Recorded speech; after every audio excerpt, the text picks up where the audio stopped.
Turabaramukije mwe mwese mukurikirana ibiganiro vya Ganawe TV, twizera yuko mumeze neza mumereye host. Tunabana ikaze mu kiganiro cyacu inkino cyo kuno munsi wa gatatu igenekerezo rya 15 kwezi no kwa gatanu kwa kane mu mwaka wa 2026. Amakuru yacu y'inkino turaza kuba tuyahera mu nkino zaraye zibaye muri UEFA Champions League. Tuze kuba turaba uko vyari vyifashe, aho ibintu bitari bimeze neza ku ruhande rw'umugwi wa FC Barcelona ndetse n'umugwi wa Liverpool ari mu gihugu cy'Ubwongereza. Turaza kuba duca muri izo nkino zose turaba uko vyari vyifashe. Ni musangwe ikaze muri kino kiganiro cacu. Hari mu rukino rwo ku munsi w'ejo mwijoro rwo gusubiriza kuri Riyad Air Metropolitano hagati y'umugwi wa FC Barcelona ndetse n'umugwi wa Atletico Madrid. Rwari urukino vy'ukuri rwari rindari gishikana batari bake, rwari urukino rwiza cyane ku ruhande rw'umugwi wa FC Barcelona, rwari urukino rukomeye, rwari urukino kandi rubereye n'ijisho ku mpande zose, ariko na cyane ku ruhande rw'umugwi wa FC Barcelona wari waje wizeye gukora ico bitwa remontada cyangwa se gusubiriza mu ndumane. Uno mugwi wa Atletico Madrid wari waje kuba ubatsinda ibitsindo bigera kuri 2-0 mu rukino rwa mbere rwo mu ndwi yahera, aho no equipe ya Atletico Madrid yasanze equipe ya FC Barcelona kuri Spotify Camp Nou bayitsindira ibitsindo bigera kuri 2-0, harimo n'ikarata itukura yahawe umwana akiri muto yitwa Pau Kubarsi.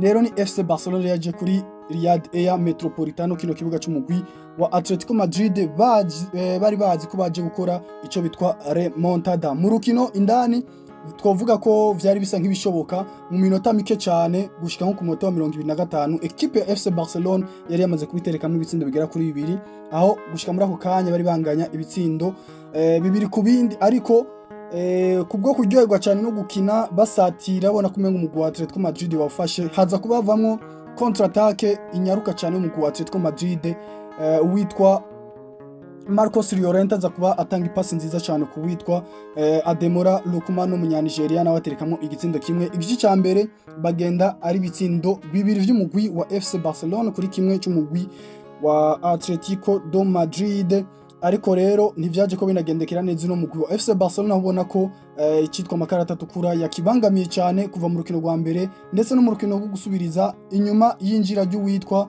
Alexander Sorlov uno munyanorvege, umwe mu bagabo barebare bafise inguvu muri no mugwi wa Atletico Madrid. Aza kuba yinjira akoresha ikosa uwitwa Eric Garcia rimuviramo ikarata itukura, maze FC Barcelona itangura gukina ari abagabo bagera kuri 10-11 ba Atletico Madrid, ariko ntivyahereye aho. Equipe ya FC Barcelona yabandanije gusatira, irasatira ndere gitsinda ariko irakibura, aho baje kubana ronga igitsinda cya gatatu, ariko kiza kuba basanga ari Orgeno mugabo azwi ku izina rya Ferran Torres. Equipe FC Barcelona ivyizero vyabo vyo gukora remontada ku munsi w'ejo birahagaze inyuma yuko uwitwa Clement Turpin uno muhagarikiza mu Faransa avugije sifre ya nyuma cyangwa sifrimbi ya nyuma irangiza urukino. Equipe ya Atletico Madrid ikatisha itike bitoroshe na gatonya ku ruhande muri UEFA Champions League, bashika muri kimwe cya kabiri gishi cyanyuma bakuyemo no mugwi wa FC Barcelona. Atletico Madrid ubona ko yabereye inzozi mbi cyangwa se indoto mbi no mugwi wa FC Barcelona muri mwaka,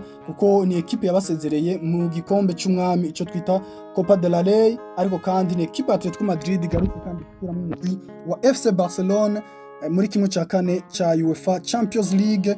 Gutyo rero equipe ya FC Barcelona kabira atakaje bino bikombe vyose, aho basigaranye amahigwe naho nyine ubona ko ari na menshi gutahukana igikombe cha La Liga. Equipe ya FC Barcelona rero kabikwije imyaka igera kuri 11 itazi gutahukana kino gikombe cha Ligue des Champions kuva mu mwaka wa 2015. Ino equipe ya FC Barcelona niho yerukira kuba ikina urukino rwa nyuma rwa UEFA Champions League. Ico gihe muravyuka kiri ba Lionel Messi, ba Suarez, ba Neymar, ba Xavi, ba Xavi Hernandez na ba Iniesta. Ico gihe equipe FC Barcelona iherukira rero kuba ikina urukino rwa nyuma, ni naherukira igikombe cha UEFA Champions League.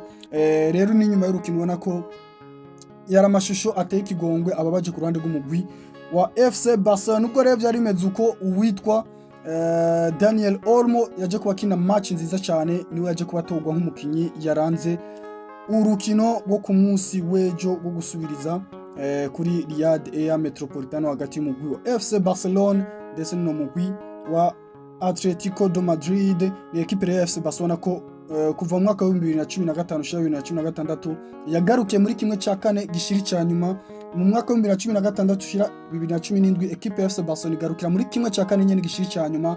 Muri 2017 ushira 2018 equipe ya FC Barcelona yasuye kandi igarukira muri kimwe cya kane gishiri ca nyuma. Umwaka w'inkino wa 2018 ushira 2019 igarukira muri kimwe cya kabiri gishira icya nyuma. Muravyibuka ikugwamwo nuno mugwi wa Liverpool, nayo mwaka wa 2019 ushira 2020 bavira muri kimwe cya kane gishiri cya nyuma. Murantu ico gihe yari AS Roma mu mwaka wa 2018 ushira 2019. 2019 ushira 2020 bakomwe n'umugwi wa Liverpool, muravyibuka. 2020 ushira 2021 bakugwamo n'umugwi wa Bayern Munich. Mu mwaka wa 2021 ushira 2022 baviriyemo mu nkino z'amatsinda.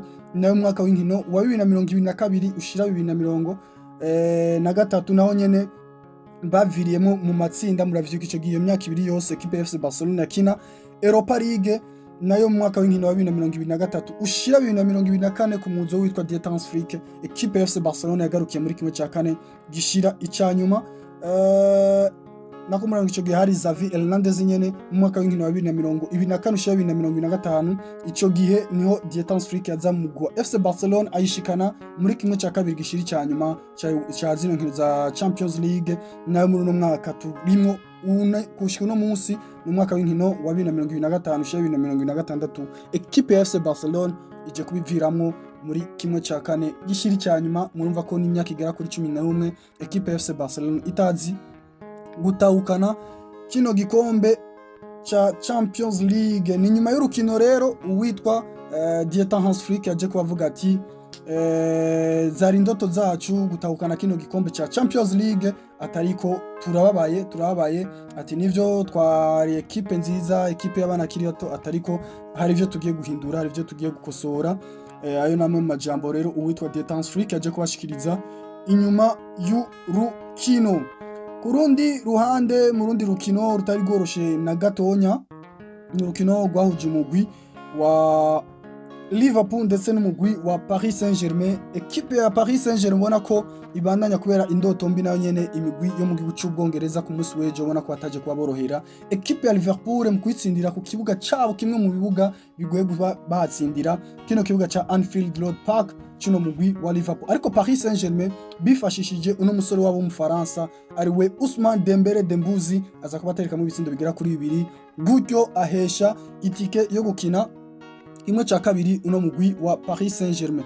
Ni uwitwa Ousmane Dembele yaramaze igihe atari karagaragara ku bw'ibibazo by'imvune yagiye aragira, ariko numwe mu bagabona ko yasuye kugaruka kandi tuhana amahirwe yuko burya hamwe iyo bandanya ari kuri no rugero. Uwitwa Ousmane Dembele ntuze dutangare tubonye ashoboye kuba yiyongeza iyindi Ballon d'Or igira kabiri uno munsi agejeje equipe ya Paris Saint-Germain muri kimwe cya kane gishiri muri kimwe cya kabiri gishiri cyanyuma mu kurindira kumenya hagati ya Real Madrid ndetse na Bayern Munich kuza kubarengana no munsi akaba bazica bahura.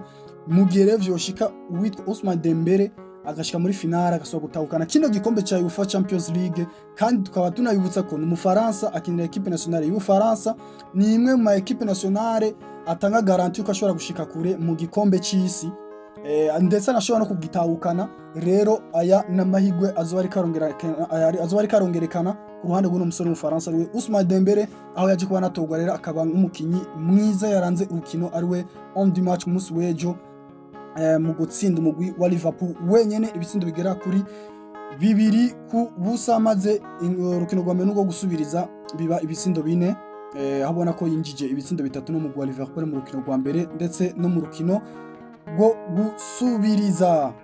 Muri urwo rukino rero ni equipe ya Liverpool yaje kubihatakariza umukinyi wabo umusatirizi wabo Hugo Ekitike uno mu Faransa yaje kuba agira ikibazo c'imvune nyuma yuko hasigaye indwi zigera kuri 8 gusa kugira ngo igikombe c'isi gitangure.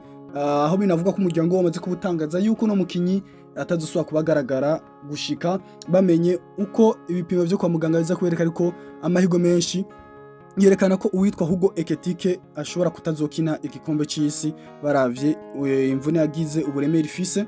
Rero n'uruhombo rudasanzwe ku ruhande rw'umugwi wa Liverpool, ariko kandi no ku ruhande rw'umugwi serukira igihugu w'Ubufaransa.